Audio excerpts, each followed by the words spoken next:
సమీపించనీయక చింతలేశమైన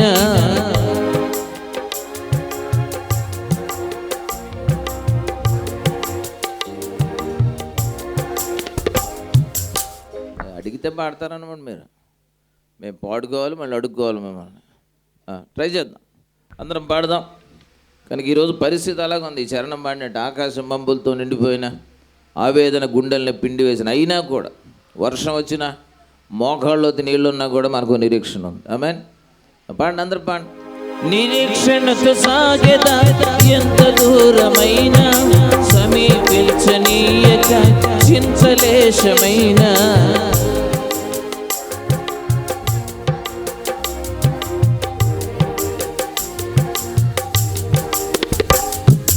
సర్వశక్తుడైన యేసు నాతో ఉండగా, దివ్యమైన సన్నిధి నా చుట్టూ నిండగా,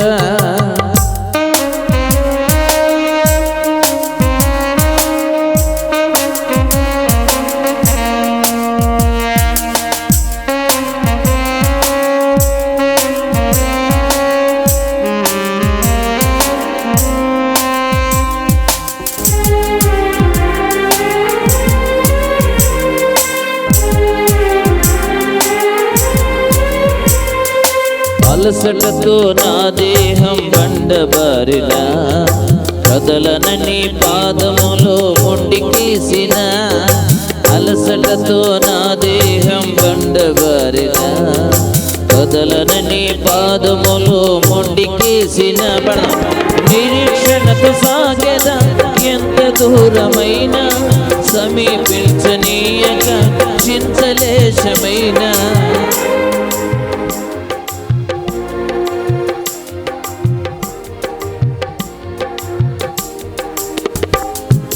సర్వశక్తుడైన యేసు నాతో ఉండగా, దివ్యమైన సన్నిధి నా చుట్టూ నిండగా,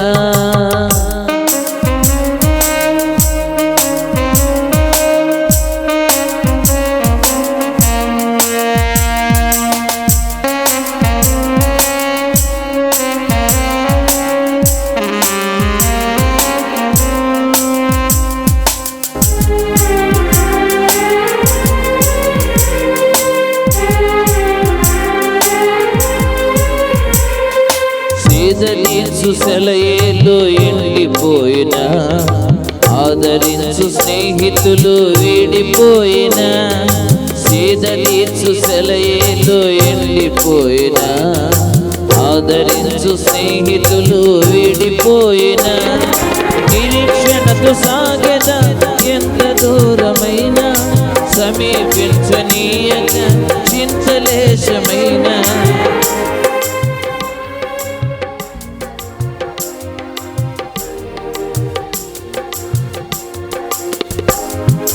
సర్వశక్తుడైన యేసు నాతో ఉండగా, దివ్యమైన సన్నిధి నా చుట్టూ నిండగా, సర్వశక్తుడైన యేసు నాతో ఉండగా, దివ్యమైన సన్నిధి నా చుట్టూ నిండగా, నిరీక్షణతో సాగేదా ఎంత దూరమైన, సమీపించనీయక చింతలేశమైన,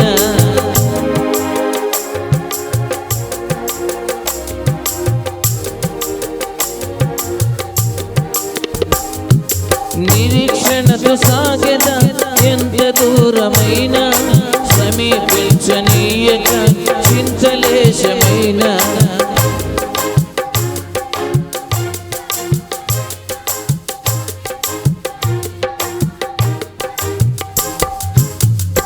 నిరీక్షణతో సాగేదా ఎంత దూరమైన,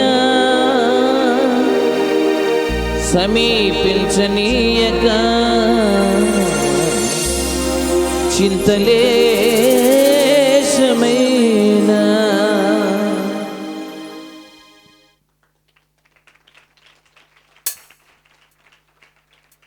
పక్కోళ్ళ గురించి పెద్దగా ఆలోచించకండి. మీరు పక్కోళ్ళు పాడడం లేదని మీరు పాడడం మానేయకండి.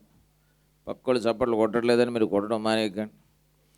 మీరే ఎవరి తాళ్ళే చూసుకోవాలి. పక్కోళ్ళు కూడా మనకు అనవసరం. దేవుని సన్నిధిలో సంపూర్ణమైన సంతోషం ఉంది. నమ్మిన వాళ్ళు ఆమెనానండి. సంతోషాన్ని మనం అనుభవించాలా. దేవుని సన్నిధికి వచ్చినప్పుడు పాటలు పాడుతున్నప్పుడు చక్కగా కలిసి పాడాలా, సంతోషించాలా. ముఖాలు ఏలాడేసుకొని మాడిపోయిన పెసరట్టు ముఖాల్లాగా వేసుకొని కూర్చుంటేనే భక్తి కాదు. దేవుని సన్నిధిలో దేవుని పిల్లల ముఖాలు కళకళలాడుతూ ఉండాలి. ఆమెన్. గట్టిగా చెప్పండి ఆమెన్. దేవుడు మనకి పెద్దగా కలర్ ఇవ్వకపోయినా కళ ఇచ్చాడు మనకి. హల్లెలూయా. కాబట్టి కళకళలాడుతూ ఉండాలి.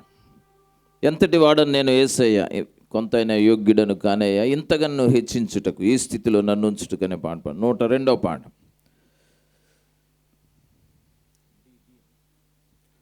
మహారాజు అయిన దావీదు బహుగా ఆశీర్వదించబడిన తర్వాత కూడా తనను తాను తగ్గించుకొని దేవుని సన్నిధిలో నిలబడి పలికిన మాట, ప్రభా, ఇంతగా నువ్వు నన్ను హెచ్చించడానికి నేనే పాటివాడని, నా కుటుంబమే పాటిదే అని.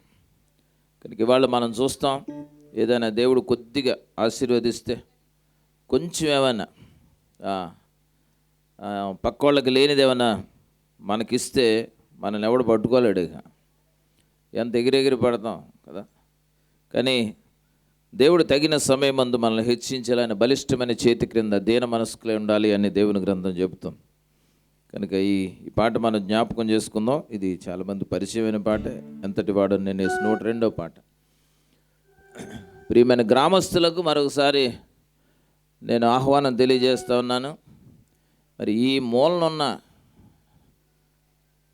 వెంకటరాయనపల్లిలో ఇంత చక్కని ఏర్పాట్లు, ఇంత చక్కని సౌండు, చక్కని ఆర్కెస్ట్రా, పాటలు, ఇలాంటి ప్రసంగికులు, ఇది మీకు అద్భుతమైన అవకాశం. మీరు ఎందుకు ఇళ్లలో ఉన్నారో నాకు తెలియట్లేదు. మరి కొన్ని వందల కిలోమీటర్ల నుంచి చాలామంది ఇక్కడ దైవజనులు వచ్చారు, మేము వచ్చాం. ఊళ్ళో ఉండి ఇళ్లలోంచి బయటికి రావట్లేదు. మీరు ఇక్కడ వాతావరణం హాయిగా ఉంది, చక్కని ఏర్పాట్లు ఉన్నాయి. బయటికి రండి, వచ్చి దేవుని సన్నిధిని అనుభవించండి. మీ ఇళ్లలో కూర్చొని ఒకవేళ సౌండ్ వినపడుతుందని ఎల్లకిలా పడుకొని వినడానికి ప్రయత్నం చేయకండి. ఇక్కడికి రండి. ఇక్కడ దేవుని సన్నిధి, దేవుని ప్రసన్నత ఉంటుంది, ఆశీర్వాదం ఉంటుంది. 102వ పాట పాడదాం. బాబా, వెనకాల ఉన్న వాళ్ళు కొంచెం ముందు కుర్చీల్లో కూర్చోండి. ముందు కుర్చీలు చాలా ఖాళీగా ఉన్నాయి. అమ్మ, మీరు కూడా ఎవరైనా ముందు కుర్చీలు ఉంటే వెనకాల ఉన్న వాళ్ళు ముందుకు రండి. మధ్య మధ్యలో కుర్చీలోనే చూడండి. కోడికి గింజలేసినట్టు అక్కడొకళ్ళు కూర్చోకండి.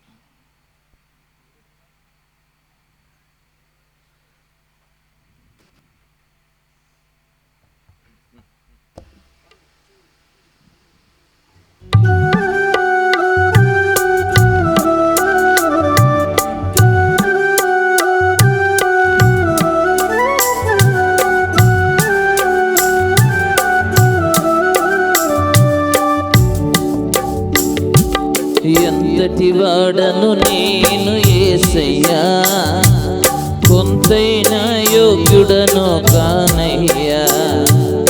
ఎంతటి వాడను నేను యేసయ్యా, కొంతైనా యోగ్యుడను కానయ్యా.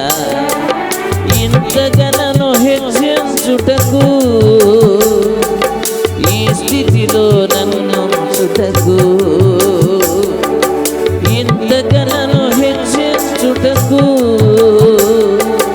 ఈ స్థితిలో నన్ను ఉంచుటకు. ఎంతటి వాడను నేను యేసయ్యా, కొంతైనా యోగ్యుడను కానయ్యా.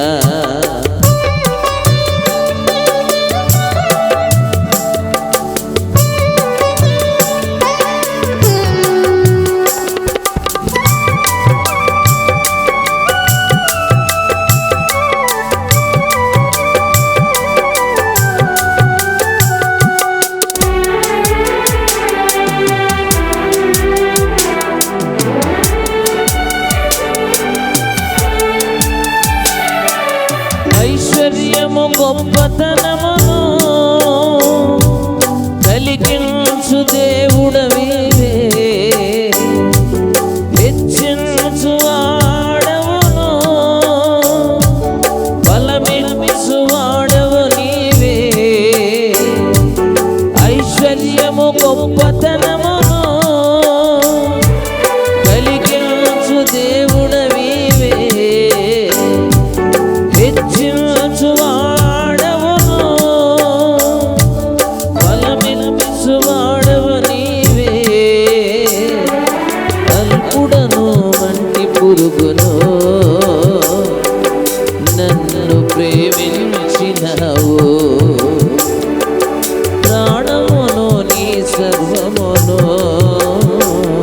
మా కొరకై అర్పించినావు.